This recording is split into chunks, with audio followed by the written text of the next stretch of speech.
Nagsorry si Presidential Communication Operations Office o PCOO Secretary Sunny Coloma matapos sa mabatikos sa naging tugon niya sa mga nagrereklamong pasahero ng MRT. Suhestyon kasi ni Coloma, bakit di raw subukan ng mga commuter ang mga alternatibong uri ng transportasyon?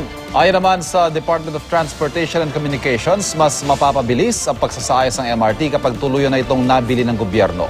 May report si Sandra Aguinaldo. Mahigit kalahating milyon ang sumasakay sa MRT araw-araw. Gayong ang kapasidad lamang ng tren ay hanggang 320,000 lamang. Isama mo pa ang problema ng mga sirang bagon at problema sa maintenance. Di ka na magtataka kung bakit gano'n na lang ang init ng ulo ng mga pasahero. Komento ng Malacanang, bakit hindi raw mag-bus? Yung MRT lang ba ang pwedeng sakyan? Doon sa mga rotang dinadaanan nito, baka naman pwedeng matuklasan yung iba pang mga options. Alam natin na sa EDSA lang, libo-libo ang mga passenger buses. Nakakainis, nakakairita dahil hindi naman yun ang kasagutan ng problema eh. Nakakainis nga kasi dapat po damihan na lang nila yung MRT para yun nga po, hindi na lang po ganun yung nangyayari sa atin, sa bansa natin na yun nga po, nagkakasiksika na nga po dahil sa kakulangan nga lang po ng MRT natin. Kanina, humingi ng paumanhin si Presidential Communications Operations Secretary Herminio Coloma Jr. sa publiko. Nagkaroon daw kasi ng maling impresyon sa kanyang pahayag kahapon. Humihingi po kami ng paumanhin at pag-unawa sa ating mga kababayan sa kanilang dinaranas na sakripisyo araw-araw. Habang hinihintay ang pagdating ng mga bagong bagon, patuloy na sisikapin ng pamahalaan na maibsan ang problemang ito.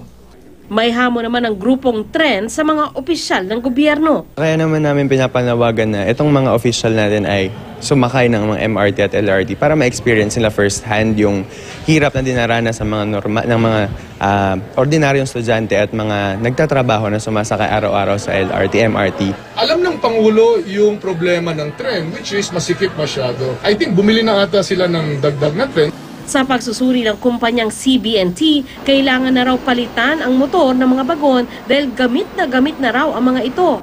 Minsan ang hinawakan ng kumpanyang CBNT ang maintenance ng MRT-3. These motors has by around 1.5 million kilometers of usage behind them. What I know, what we do in the Western country, latest after 1 million of mileage, we replace the motor. Ayon kay Beery, may mga crack na sa bakal ng riles, may problema sa signaling system at aircon, at may mga nadiskubre na ring ilang structural defect.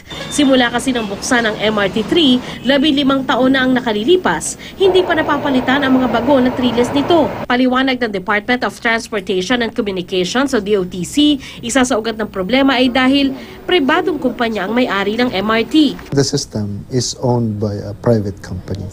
So, one reason why, for instance, there's been no capacity expansion. Bago raw matapos ang taon ay baka nabili na ng gobyerno ang MRT-3 ayon kay Undersecretary Lutilla. Kaya hintayin na lang daw yon para tuloy-tuloy na ang pagsasaayos dito.